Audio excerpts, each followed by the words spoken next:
पिछले साल 2022 में कई उतार चढ़ावों के बीच न जाने कितने बॉलीवुड सितारों ने दुनिया को अलविदा कह दिया। आइए जानते हैं उनसे जुड़ी कुछ बातें।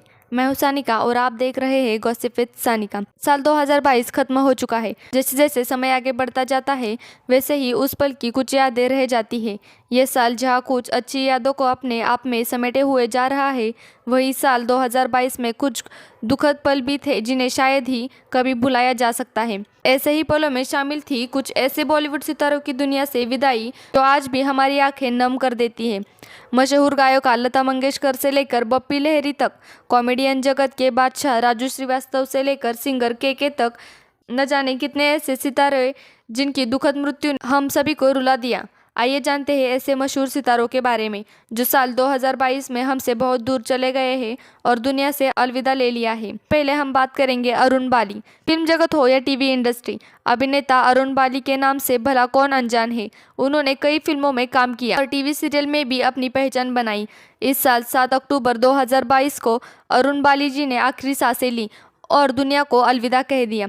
ये बड़ी संख्या में फिल्मों और टीवी शो में दिखे। उन्होंने 3 इडियट समेत कई बड़ी फिल्मों में काम किया। उन्हें आखिरी बार अमिताभ बच्चन अभिनीत फिल्म गुड बाय में देखा गया। उसके बाद हम बात करेंगे राजू श्रीवास्तव। राजू श्रीवास्तव के नाम से इंडस्ट्री में अपनी जगह बना चुके सत्यप्रकाश श्रीवास्तव जी एक लोकप्रिय स्टैंड अप कॉमेडियन, अभिनेता और राजनेता थे। उन्होंने अपनी कॉमेडी से लोगों के बीच एक बड़ा मुकाम हासिल किया था। राजू श्रीवास्तव जी को 10 अगस्त 2022 को दिल का दौरा पड़ा और उन्हें नई दिल्ली के एम्स में भर्ती कराया गया। उन्होंने 21 सितंबर 2022 को अंतिम सांस ली। बॉलीवुड अभिनेता के रूप में उन्होंने 1989 में सूरज बढ़ जाता की मैंने प्यार किया में एक छोटी सी भूमिका से की। इसके बाद उन्हें कई सहायक भूमिकाएं निभाने को मिली। इसके बाद हम बात करेंगे पंडित शिव कुमार शर्मा।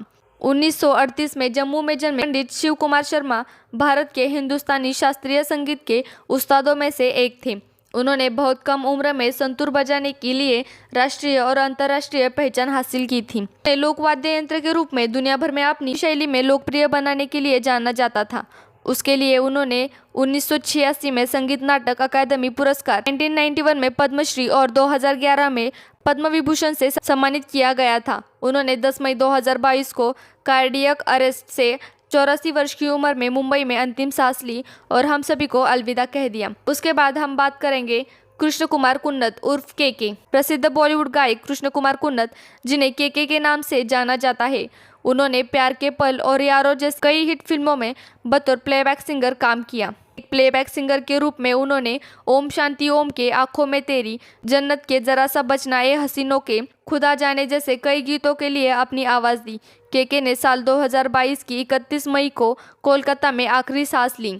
के ने दक्षिण कोलकाता में नजरुल मंच में मृत्यु से 1 घंटे पहले गुरुदास कॉलेज में 1 घंटे तक आयोजित एक संगीत कार्यक्रम में प्रस्तुति भी दी थी। इसके बाद हम बात करेंगे रमेश देव। रमेश देव एक अभिनेता, निर्देशक और निर्माता के रूप में प्रचलित थे। उन्हें मुख्य रूप से हिंदी और मराठी फिल्मों के अभिनेता के रूप में जाना जाता है। उनका जन्म 1929 में कोल्हापुर, महाराष्ट्र में हुआ था और उन्होंने 1951 में मराठी फिल्म पाटलाची पोर में एक छोटी भूमिका के साथ अपने करियर की शुरुआत की। बाद में उन्होंने 1959 में अशोक कुमार अभिनीत फिल्म बाप बेटे से बॉलीवुड में शुरुआत की। 2 फरवरी 2022 को 93 वर्ष की आयु में उन्होंने अंतिम सांस ली और दुनिया को अलविदा कह दिया।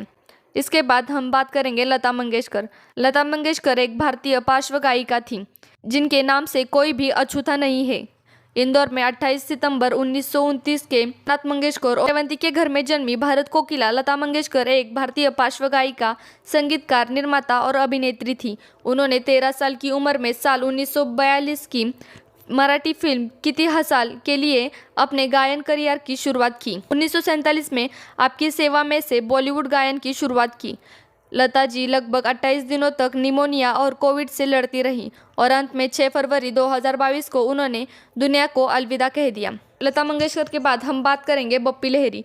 गायक, संगीतकार और निर्माता, डिस्को और पॉप के बादशाह के रूप में प्रसिद्ध बप्पी लहरी दा को भला कौन नहीं जानता है। 1952 में जलपाईगुड़ी, पश्चिम बंगाल में संगीतकार, अप्रेश और बांसुरी लाहिड़ी के एक बंगाली ब्राह्मण परिवार में जन्मे बप्पी लहरी ने 3 साल की उम्र में से तबला बजाना शुरू किया। उन्होंने भारतीय फिल्म संगीत को दुनिया भर में लोकप्रिय बनाया। बप्पी दा ने बॉलीवुड में नहीं बल्कि बंगाली, तेलुगु और कन्नड़ फिल्मों में भी बॉक्स ऑफिस पर हिट फिल्में दी थीं। उनके गीत 21वीं सदी में भी लोकप्रिय रहे। इस साल 15 फरवरी 2022 को मुंबई में एक्टिव स्लीप एपनिया की वजह से बप्पी लहिरी जी का निधन हो गया और उन्होंने हमेशा के लिए हमसे विदा ले लिया। अपनी दुखद मौत से इन सभी सितारों ने दुनिया को कुछ पल के लिए रुला दिया और वास्तव में उन्हें हम कभी भुला नहीं पाएंगे। अगर आपको वीडियो अच्छी लगी हो तो वीडियो को लाइक करें और चैनल को सब्सक्राइब करें।